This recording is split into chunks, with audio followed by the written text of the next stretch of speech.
gitna ng laban natin sa pandemya. Ang isang leader na tunay na nagbigay ng pagmamahal, malasakit at lalo higit ang kaagapay natin sa oras ng ating pangangailangan. Ang batang galing sa hirap, nagsumikap. Ang batang Maynila, Yorme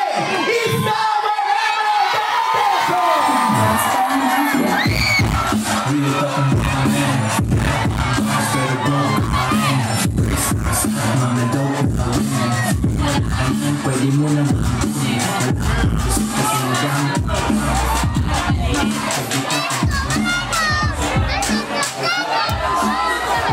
don't panic.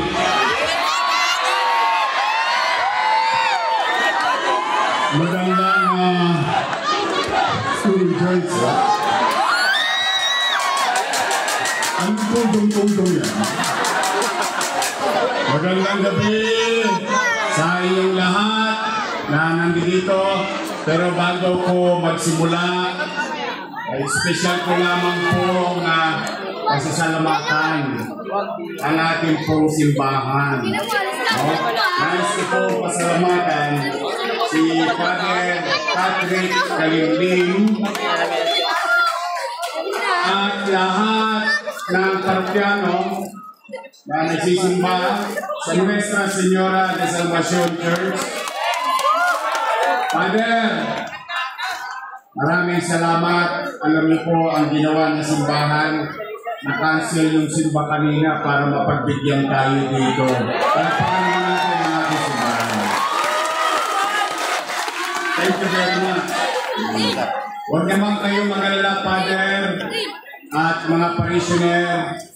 Huwag kayong mag-alala dahil hindi naman namin sasayangin yung konting sakripisyo nyo sa amin.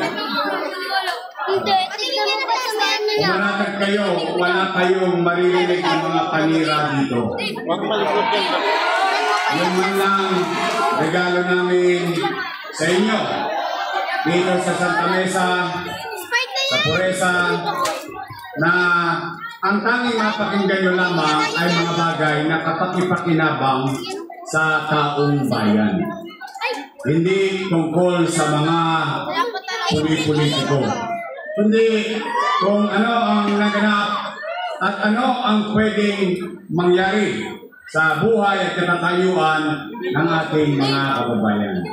Kaya pumanatag kayo, mga batang Maynila, mga nanay ko, mga tatay ko, at ang pinakamamahal kong mga lolo't lola.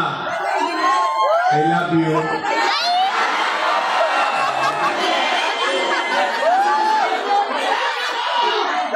Parang laki ng boses sinusuyo. I love you. Okay. Sa mga batang Maynila, pasensya na kayo.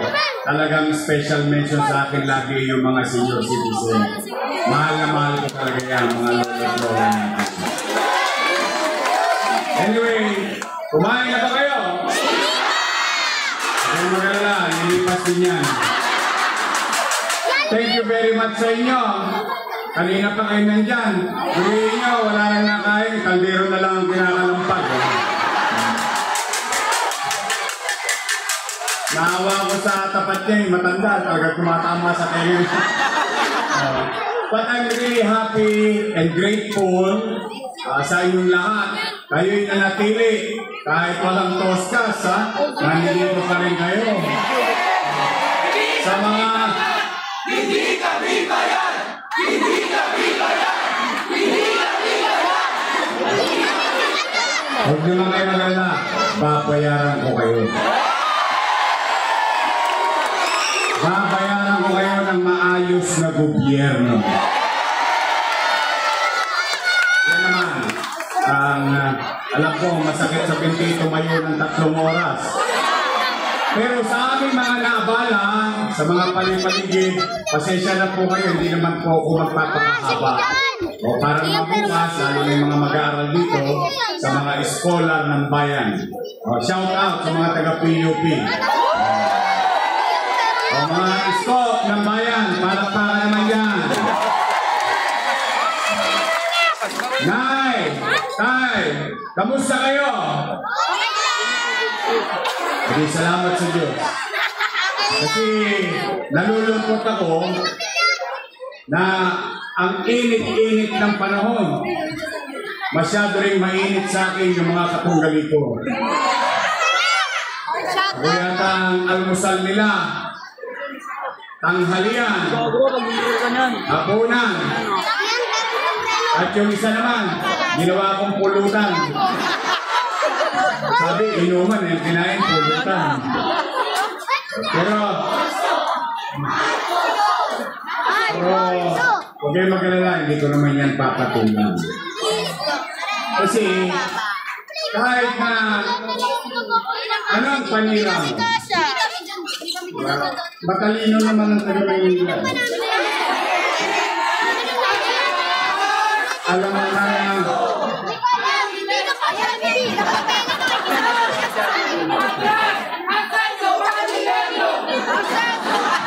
siguro naniniwala ko matalino ka mo. Bagamat hirap ang buhay ngayon, no? Minsan, pinatatalan tayo ng ait, ng tupad. Ang payo ko naman sa inyo, halimbawa, nabigyan kayo ng form. Tupad, kunin nyo. Okay, sayang din yun. Mamag ka. 3 bulig. Tama mali. Tingin mo lang kayo na pinamahawak ka lang ng wali sa may picture.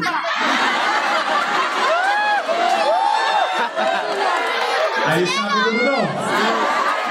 May panjalagi na. Alam ko, mahirap ang buhay. Ngayon, usong-uso pa yung akap. Yung akap, akit yan. Nang-aakit. Wala kayong form. Yung mga chairman din dito, walang form. Kasi maraming sinasabi po nila. Kasi kumaariya po kayo ng mga J.O. Yung joke only. Mga joke order. Pero hindi yun. Nalulungkot na ako kasi medyo malapit sa akin yung lugar nito. Bakit?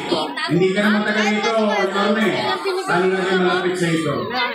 Halos araw-araw napunta ko dito. Alam niyo saan? NDC. Dahil araw-araw po binibisita ang dati natin minamahal na Vice Mayor Danny Lacuna. Yan siya, nagte-tennis. Kaya pamilyar ako sa nalulungkot lang ako. Siyempre, alam nyo, naging mabuti sa akin si Boss Danny. Hindi ko yan kinila. Hindi ko yan kinuli sa inyo. Hindi ko yan kinubli. Talagang naging mabuti sa akin.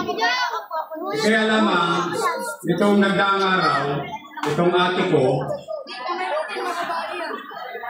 sinisingil na naman ako ng utang na loob. Kailan bumalik? Ako naman, no. Basta, gusto ko na sa bibig ninyo, sa bibig ko, marinig ninyo. Ako po ay naniniwala, hindi ko alam kung naniniwala din kayo. Ako po ay naniniwala na ang utang na loob ay walang katapusang bayaran. Personal ko po yun. Ngayon, kung gano'n din ang paniwala ninyo, hindi mabuting tao din kayo. Ibig sabihin, nililingon natin yung mga taong nakasama natin sa paglalakbay sa buhay at pag-akyat sa buhay. Yung bagay na itinuro sa atin ng ating mga magulang, ang tumanaw ng utang. Akala ko, noong October 9 lang ako siningil. Pagkatapos ako siningil, ginawa na akong pulutan noong Nobyembre, noong Disyembre, Enero, Pebrero. Marami sa inyo dito, natawag na. Nagkaabutan pa ng isang bulig. Sa 5 kilong bigas. Okay lang yun. Binigay naman ng kusa eh. Hindi nyo naman hiningi. Tama mali. Saan Ngayon, ako, bilang pagtanaw, gusto ko kasi kayo ang humusga. Bilang pagtanaw ng utang na loob kay Boss Danny, inayos ko naman at inaruga ko ang kanyang mga anak. Tingnan po natin kung totoo. Una, Philip Lacuna. Nakaupo. Nakaupo. Pangalawa, Dennis Lacuna. Nakaupo. Pangatlo, Lay Lacuna. Nakaupo. Pangapat, asawa ni ate, Direktor ng Manila Health Department, yung naggawa ng schedule para magpa-check up online. Ilan na sila? Panglima, si ate. Ilan sila? Happy? Masaya ko. Hindi ko pa binanggit sa inyo. Bagay, hindi naman ako nagpupuno. Nandun doon si Abby Lacuna, asawa ni Philip. Ilan na? Si Lisa Lacuna, ilan na? Completos recados. Pero hindi naman ako nagpupuno. Hindi naman ako nakapuno. Pero sinasabi ko lang, factual. Kasi ayaw ko nga maninira. Ngayon, Nay, Tay, mga lolo't lola ko, mga batang Maynila, ito po ang hamon ko sa inyo. Maghanap kayo ng kahit isang dumagoso lang sa sitio. Isa lang. Wala. Bakit? Bilang pagtanaw ng utang na loob kay Boss Danny, inaruga ko ang kanyang mga anak, isinantabi ko ang akin. Ngayon, kung kulang pa yung maliit na bagay na nagawa ko sa katagumpayan nila, nakikiusap naman ako sa kanila. Baka naman kung po pwede, sa ibang bagay na lang ako tumanaw ng utang na loob. Bakit?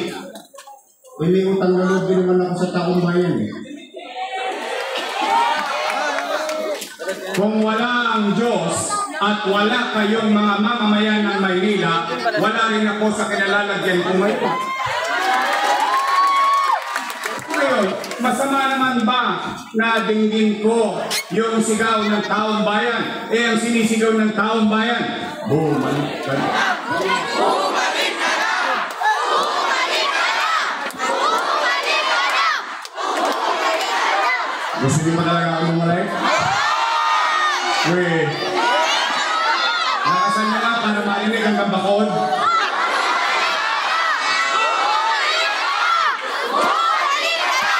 Kasi baka lang ako lang ang nagpipilit sa sarili kong bumalik kasi sumigaw siya.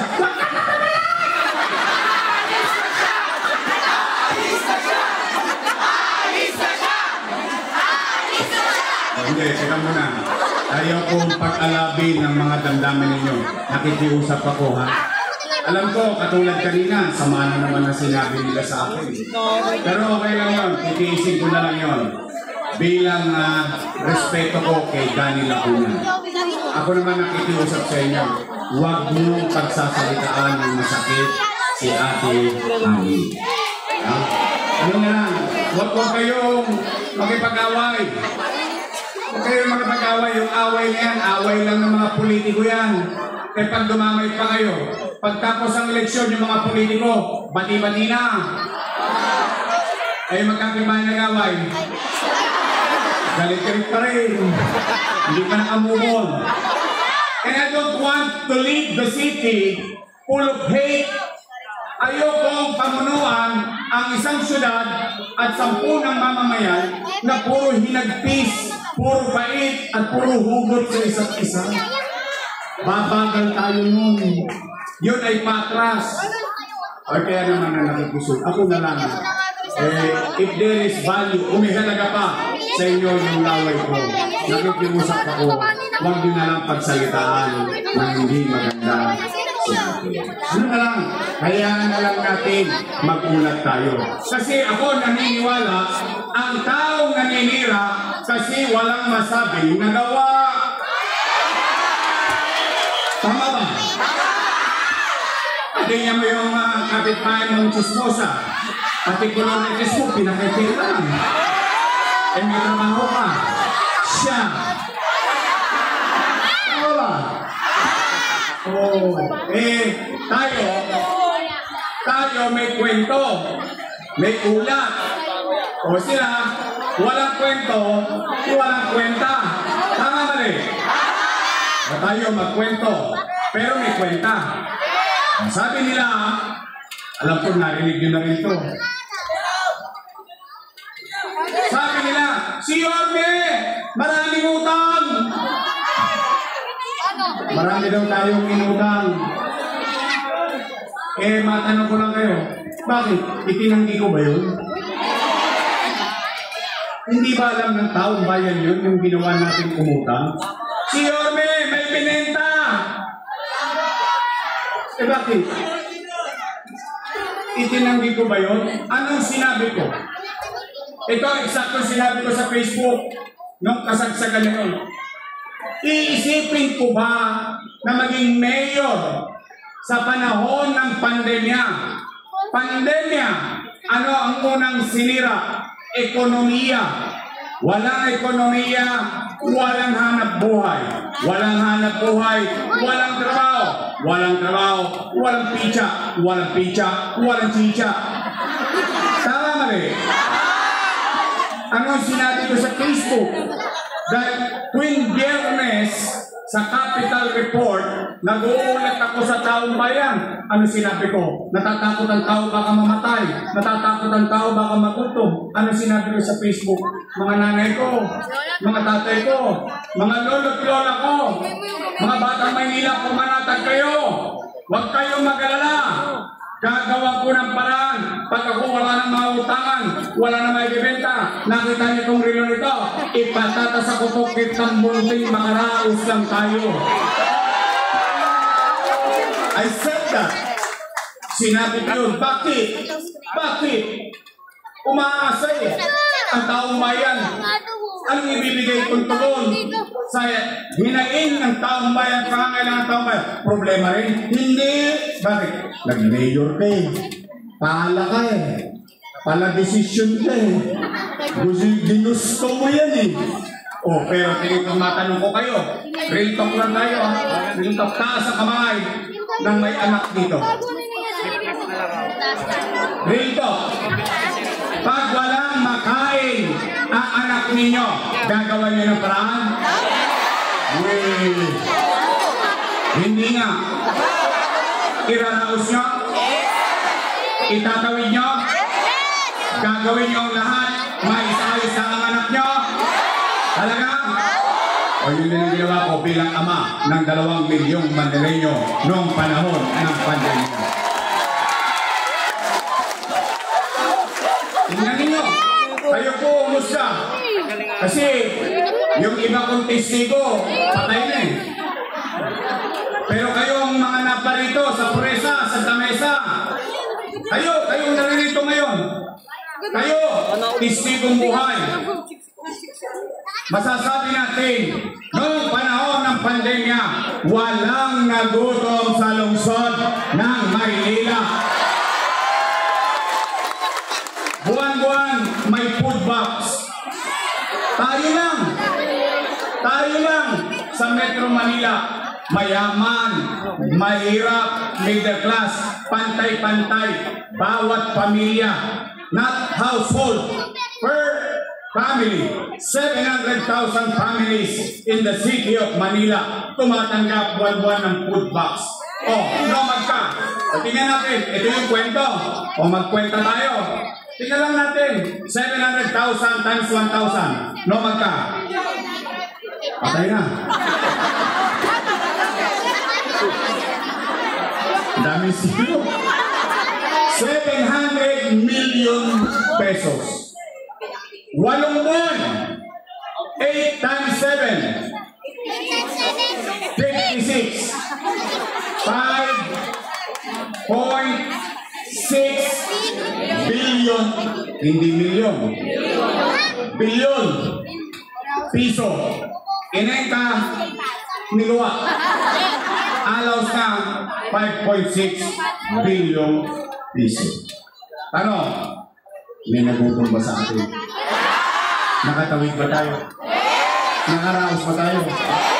Pumanatag ba kayo noon dahil alam ninyo, hindi pa nga nauubos yung food box, dumarating na naman yung food box. Tama ba? Isa pa lang yun. Isa pa lang yun. Eh, naalala nyo yung unang binigay? Yung 1,000. Kakak. 700,000 times 1,000, 700 million plus 5.6, no magka? Parang laki na yun lang. Hirit pa. 6.3 billion. Taas ang kamay ng may anak ditong nag-aaral sa public school.